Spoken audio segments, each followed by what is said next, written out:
हाँ जी, तो chapter number 3 electoral politics, इस चैप्टर का लास्ट टॉपिक है हमारे पास। एक लास्ट क्वेश्चन बचा है, उसे डिस्कस करते हैं और फिर चैप्टर फिनिश हो जाएगा। तो क्वेश्चन है आप लोग का, देखिए हमने इस चैप्टर में देखा पॉलिटिक्स के बारे में, इलेक्शंस के बारे में कि हमारे देश में इलेक्शंस कैसे होते हैं, है ना? और इलेक्शंस हमारे देश में जो होते हैं वो थोड़े से फ्री और फेयर मैनर में होते हैं। हम लोगों ने ये भी डिस्कस किया था पिछले क्लास में। बट देखिए हमारे देश में इलेक्शंस ठीक है होते हैं फ्री एंड फेयर मैनर में, बट क्या वाकई में 100% फ्री एंड फेयर मैनर में होते हैं क्या? एकदम ईमानदारी होती है इलेक्शन के अंदर हमारे देश में? नहीं। हमारे देश में क्या किसी भी देश में 100% ऑनेस्टी के साथ इलेक्शन हो ही नहीं सकते, होते ही नहीं है, क्योंकि करप्शन तो हर जगह भरा हुआ है। तो इसीलिए चैलेंजेस क्या हैं इलेक्शन के लिए हमारे देश में? फ्री एंड फेयर इलेक्शन की बात अगर हम करते हैं ना, हमने कहा था कि हमारे देश में एक लार्ज स्केल पे इलेक्शन होते हैं फ्री एंड फेयर मैनर में। हाँ, इलेक्शन होते तो ईमानदारी से हैं, बट कुछ ना कुछ तो चीटिंग होती है, ये तो हम सब मानते हैं। क्योंकि इतना बड़ा देश है, कुछ ना कुछ तो चीटिंग होती ही है, करप्शन तो कुछ ना कुछ होता है। तो वही हम डिस्कस कर रहे हैं कि चैलेंजेस क्या हैं हमारे देश में फ्री एंड फेयर इलेक्शन के सामने, क्या-क्या समस्याएँ आती हैं? क्वेश्चन है, what are the challenges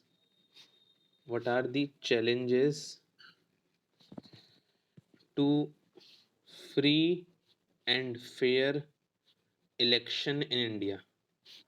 India में जो इलेक्शंस होते हैं उनको उनको नंबर 1 चैलेंज हमारे जो देश में आता है इलेक्शन के सामने, वो क्या है? नंबर 1 चैलेंज ये है कि जो पॉलिटिकल पार्टीज़ या वो पॉलिटिकल लीडर जिनके पास बहुत सारा पैसा होता है, जिनके पास बहुत सारे लोगों को गिफ्ट देने के लिए पैसे होते हैं, वो भले ही इलेक्शन में जीते ना जीते, बट वो लोग स्मॉल और ऑनेस्ट लोगों को परेशान करते हैं इलेक्शन में। ये देख रहे हो आप, ये पॉलिटिकल लीडर हैं, इनके पास कितने सारे पैसे हैं, देखो कितने सारे इनके पास पैसे दिखा रखे हैं, कितने सारे गिफ्ट बाँट रहे हैं ये। तो पॉलिटिकल पार्टी जिनके पास बहुत सारे पैसे होते हैं, जो बहुत करप्ट होती हैं, भले ही वो जीते ना जीतें, बट जो ईमानदार, जो ऑनेस्ट पर्सन होता है, उसको हराने की पूरी कोशिश करते हैं और उसको परेशान करके रख देते हैं ये लोग। इनके पास पूरा एडवांटेज होता है उस कैंडिडेट के ऊपर और बहुत बार तो ये लोग जीत भी जाते हैं। तो ये एक चैलेंज है हमारे देश में कि अ, आप कह सकते हो कि जिनके पास बहुत सारा पैसा होता है, वो पॉलिटिकल पार्टीज़ आपके एक वीक और एक स्मॉल पार्टीज़ को परेशान करते हैं और इनके पास एडवांटेज होता है और बहुत बार उनको हरा भी देते हैं ये लोग। पहला पॉइंट लिखिए आप लोग, या पहले हेडिंग लिखिए, challenges to free and fair election in India. तो नंबर 1 पॉइंट हो जाएगा इसमें आपका, आप लिखेंगे candidates and political parties, candidates and parties with lot of money may not be sure of victory in election, but enjoy a big and unfair advantage, big and unfair advantage over small and independent parties,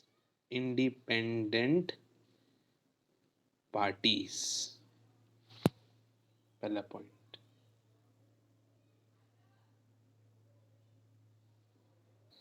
second point है कि होता क्या है कि ना बहुत बारी हमारे देश में ऐसे कैंडिडेट्स जो गुंडे होते हैं, जिनके क्रिमिनल कनेक्शन होते हैं, जिनको पब्लिक पसंद नहीं करती है। देखो ये लोग पसंद नहीं कर रहे हैं इसको, बट तब भी ये लोग जीत जाते हैं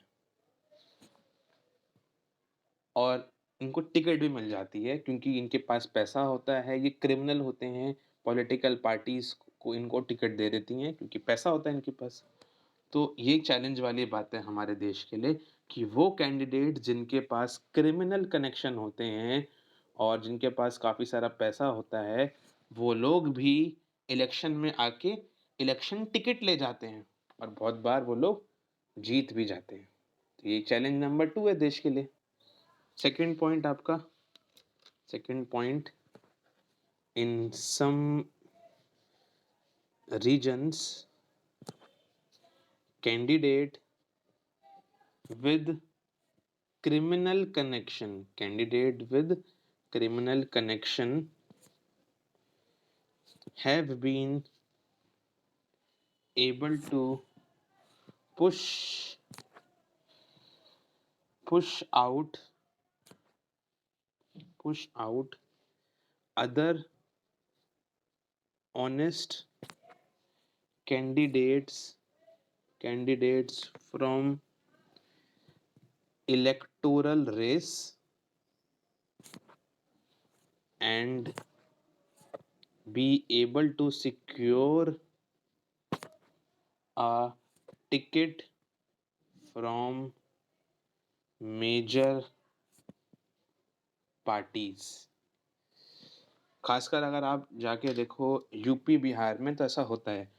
यूपी बिहार में काफ़ी सारे गैंगस्टर आपको मिल जाएँगे। ऐसे यूपी बिहार नहीं, मतलब देश में हर जगह गैंगस्टर मिल जाते हैं आपको। तो ऐसे क्रिमिनल लोग जिनके पास काफ़ी पैसा होता है, वो लोग ऑनेस्ट लोगों को टिकट के रास्ते से हटा देते हैं, उनको टिकट नहीं दिलवाते। जो क्रिमिनल लोग होते हैं उन्हें टिकट मिल जाती है हमारे देश में बड़ी-बड़ी पार्टी से और जीत जाते हैं वो लोग। तो ये भी एक चैलेंज वाली बात है।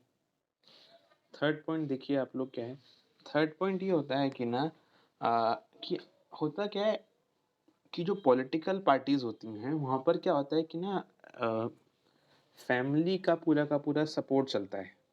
सपोज़ करिए ये नेताजी हैं, अ, सपोज़ करिए कि ये जो हैं एक नेताजी हैं और इनकी एक पॉलिटिकल पार्टी है, ठीक है? अब ये टिकट बाँटने बैठे हैं। इनके हाथ में टिकट है, किसको बाँटना है, कौन इलेक्शन में खड़ा होगा। अब ये क्या करते हैं, अपने फैमिली मेंबर को, उसी को टिकट बाँटेंगे और कोई ऑनेस्ट पर्सन जो टिकट माँगने के लिए खड़ा है, उसे टिकट नहीं देंगे। मतलब थर्ड चैलेंज क्या है हमारे देश में इलेक्शन का कि आजकल क्या होता है, पॉलिटिकल पार्टीज़ को फैमिली डोमिनेट करती हैं। कुछ फैमिलीज़ होती हैं जो पॉलिटिकल पार्टी को डोमिनेट करती हैं और वो फैमिली अपने रिलेटिव को ही टिकट दिलवाती हैं और उनको जितवाती हैं। जो ऑनेस्ट लोग होते हैं, जो इलेक्शन में आना चाहते हैं, उन्हें टिकट मिल नहीं पाती है। तो ये एक और चैलेंज है हमारे देश में। थर्ड पॉइंट होगा कि some families tend to dominate political parties, comma, and tickets are being given to their relatives। हमारे देश में क्या होता है कि बहुत सारी पॉलिटिकल पार्टीज़ को कुछ फैमिली चलाती हैं और वो फैमिली वाले लोग अपने रिलेटिव को टिकट बाँटते हैं, ना कि कोई ईमानदार आदमी को, जिससे इलेक्शन में एक चैलेंज बन रहा है। फोर्थ पॉइंट आपका, फोर्थ चैलेंज क्या है हमारे देश में? फोर्थ चैलेंज है कि होता क्या है कि आजकल इलेक्शन में पूरे सारे के सारे करप्ट लोग भर गए हैं। तो होता क्या है कि ना अब वोटर्स को कोई चॉइस ही नहीं मिलती कि किसको वोट दें। सारे तो करप्ट लोग हैं। सपोज़ करो एक जगह पर इलेक्शन हो रहे हैं और वहाँ पर 2 लोग खड़े हैं या 4 लोग खड़े हैं और सारे के सारे करप्ट लोग हैं, सारे के सारे एकदम आपके जो हैं वो क्रिमिनल हैं अब लोगों के पास कोई चॉइस ही नहीं है कि भाई वोट किसे दें, क्योंकि सारे के सारे करप्ट हैं। तो थर्ड ये चैलेंज है कि आजकल इलेक्शंस कुछ चॉइस ऑफर नहीं करते लोगों को वोट देने के लिए, क्योंकि सारे के सारे आपके मेजर पार्टीज और आपकी जितनी पार्टीज हैं उसमें सारे के सारे करप्ट लोग भर चुके हैं। या हम ऐसा भी कह सकते हैं कि आजकल सभी पॉलिटिकल पार्टीज का एक ही मुद्दा होता है। पहले क्या होता था कि सभी पॉलिटिकल पार्टीज की अपनी अलग अलग सोच होती थी। सपोज करो कि 3 लोग खड़े हुए हैं इलेक्शन में, एक ये खड़े हुए हैं, एक ये खड़े हुए हैं और एक ये खड़े हुए हैं। अब सबकी अपनी अलग-अलग होती थी विचार। ये बोलेंगे कि मुझे वोट दो, मैं क्या करूँगा, आपके देश में जो है वो इलेक्ट्रिसिटी को इम्प्रूव करूँगा, नए-नए बिजली के टावर खड़े करूँगा। तो लोगों के पास हाँ, ठीक है, एक चॉइस है कि इसे वोट देंगे तो ये इलेक्ट्रिसिटी सुधारेगा। अब मान लो ये कहते हैं कि भाई मुझे वोट दो, तो मैं क्या करूँगा, मैं आपके देश में अच्छे-अच्छे जो है वो रोड्स बनवाऊँगा और आपके यहाँ पर नए-नए मैं बनाऊँगा रोड्स बनवाऊँगा या फिर आपके यहाँ पर नए-नए जो है मैं एयरप्लेन्स बनवाऊँगा, ताकि हर कोई देखे। ठीक है? तो लोगों को लगेगा ठीक है, ये थोड़ा ट्रांसपोर्ट पे काम करेंगे। और थर्ड वाले मान लो बोले हैं कि मुझे वोट दो, तो मैं आपके यहाँ पर एजुकेशन को सुधार दूँगा।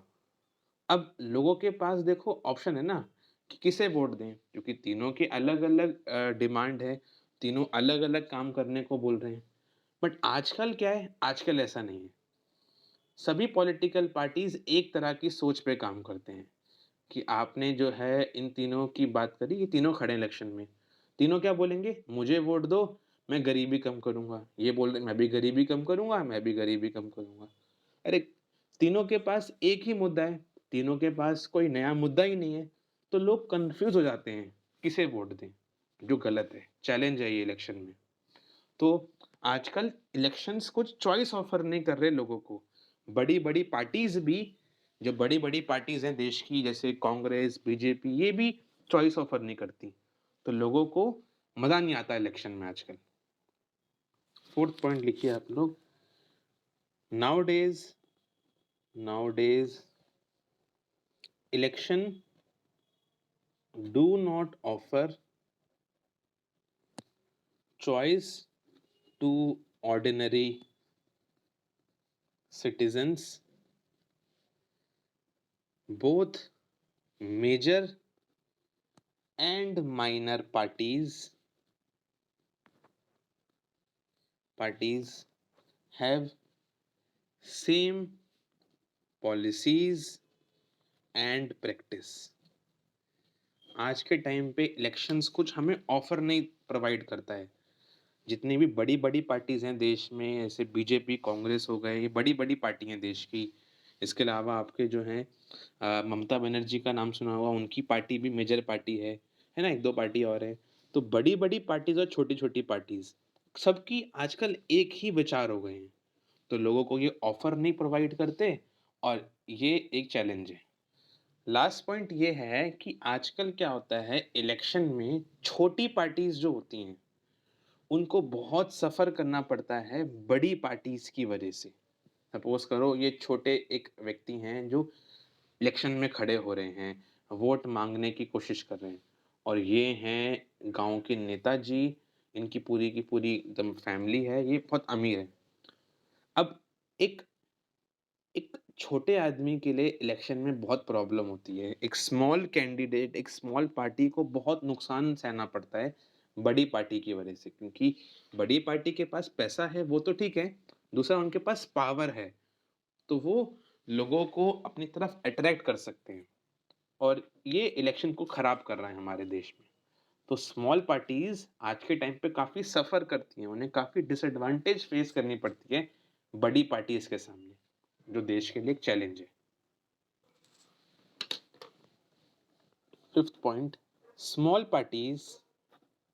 parties and independent candidates suffer a huge disadvantage compared to bigger parties। Full stop.